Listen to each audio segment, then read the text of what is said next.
Here I'm asking you to take the derivative of what function? No. I'm asking you to take the derivative of this whole expression, right? What is that expression? It's the area function. Okay? So put another way, if I had g of x is equal to the integral from a to x of e to the t squared dt, I'm asking you to take the derivative of this. What does the fundamental theorem of calculus say? It says that g prime of x is f of x, which is the underlying function. And who's our underlying function? It's e to the x squared. I'd like to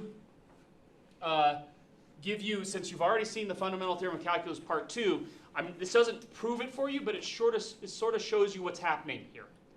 Okay? If I find this function g of x is equal to, let's say it's the integral from a to x of 3x squared dx. Okay? So here, this is not a proof, because I'm actually going to do this backwards, because we use part 1 to prove part 2.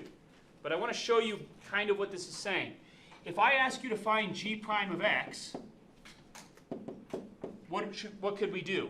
Well, in this case, I'm going to go ahead and use the fundamental theorem of calculus part 2, which we've already learned. How do I evaluate something like this?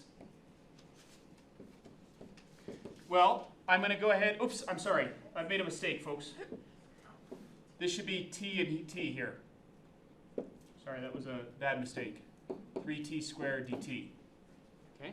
So let's actually evaluate this antiderivative with respect to t, using the fundamental theorem of calculus part 2. Well, that says that this should be t cubed evaluated from t equals a to t equals x, right? So that would be x cubed minus a cubed, right? So what is g of x?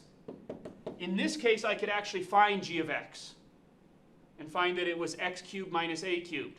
So then if I ask you to find the derivative of g of x, what do you get?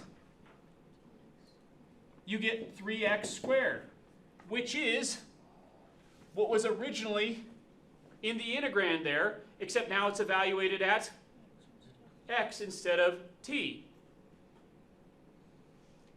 Okay? So whenever you're confused about the fundamental theorem of calculus part 1, return to this example here. Specifically this example, though. Okay?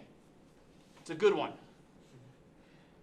Because you can't do that longhand way on this problem here.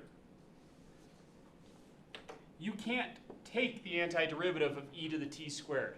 Try it, I dare you.